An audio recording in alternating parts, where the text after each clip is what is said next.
Abdullah Ashari साहब बड़े खूबसूरत अंदाज में कश्मीर के लोगों के साथ इज़हार यकजहती फरमा रहे थे।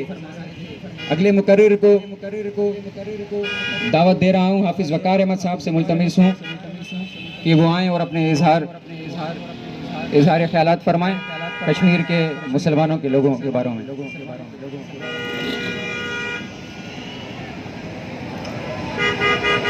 हामिद व मुसल्ली व मुसल्लिम अम्मा बाद फ़ाऊज़ु बिल्लाहि मिनश शैतानिर रजीम बिस्मिल्लाहिर रहमानिर रहीम इन्नमल मुअमिनूना इख़वाना सदक़ल्लाहु मौलानाल अज़ीम व सदक़ रसूलुहुन नबियुल करीमुल अमीन। दोस्तान मोहतरम, असां जो अॼु को ही ॾिहाड़ो कश्मीर यकजहती रैली, उन में जेके दोस्त शरीक थिया आहियो, दुआ करो त अल्लाह ताला कश्मीर खे आज़ादी अता फरमाए ऐं उन्हनि खे हक़े ख़ुद इरादियत मिली वञे।